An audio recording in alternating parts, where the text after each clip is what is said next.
Pathological test অনেক সময় প্রয়োজন হয়। সেক্ষেত্রে যিনি চাকরি করেন তিনি দেখা যায় যে তিনি কারো প্রস্রাবের একটা বোতলে থাকে। এটি অনেক সময় নিয়ে তাকে সালাত আদায় করতে হয়। প্রশ্ন হচ্ছে যে আসলে এভাবে করে সাথে নিয়ে তিনি প্রথম সালাত কথা আদায় করতে হলো পারবেন কিনা? প্যাথোলজিক্যাল টেস্টের জন্য যে ইউরিনটা থাকবে জি, তিনি নামাজ আদায় করবেন, তিনি তো পকেটে নিয়ে নামাজ আদায় করবেন না, কারণ এটা তো ওর পকেটে রাখলে পড়ে যাবে।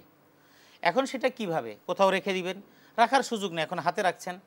এটা যদি এমন অবস্থা হয় যে এখন নামাজের সময় এটা মানে হাতে রাখা ছাড়া বিকল্প কোনো ব্যবস্থা বিকল্প নেই। নাই, অথবা এটাকে রেখে কোথাও তারপর নামাজ পড়ার সুযোগ নাই, এমন সিচুয়েশন হলো তাহলে এইটা হাতে রেখে নামাজ পড়া যাবে, কারণ এটা আলাদা না, বরং এটা একটা ডিব্বার মধ্যে বা একটা অবস্থার মধ্যে আছে।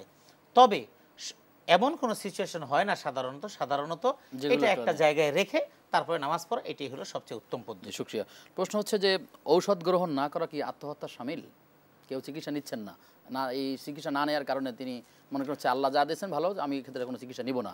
এতে কি অপরাধী হবেন সে? না, নাকি মানে অপরাধী নিতে হবে? আত্মহত্যা বলবো না, আমরা আত্মহত্যা বলতে পারবো না, কিন্তু চিকিৎসা থাকা সত্ত্বেও তিনি না নেওয়া, এটা আসলে তিনি মনে করছেন এটা তাওয়াক্কুল না, এটা তাওয়াক্কুল না, নিঃসন্দেহে তিনি আল্লাহর নিয়ামতকে অস্বীকার করছেন। কারণ লিকুল্লি দা ইন দাওয়াউন, হাদিসের মধ্যে যে বক্তব্য যে প্রত্যেকটা রোগের একটা নিরাময়ের জন্য ঔষধ আছে। সুতরাং আপনি অসুস্থ হতেই পারেন, কিন্তু অসুস্থ হওয়ার প্রতি আপনার প্রতি অভিমান, একটা হলো নিজের অভিমান, আর একটা হলো যে অতি বিশ্বাস যে আল্লাহ বাঁচাবে আল্লাহ মরবে না, এটা কেউ বলেন নেই। রাসূলুল্লাহ সাল্লাল্লাহু আলাইহি সাল্লাম স্বয়ং তাকে যখন জাদু করা হয়েছে, বান মারা হয়েছে, এটা চিকিৎসা তিনি নিয়েছেন। এবং সাহাবায়ে কেরাম যখন অসুস্থ হয়েছেন তখন তিনি চিকিৎসা নিয়েছেন।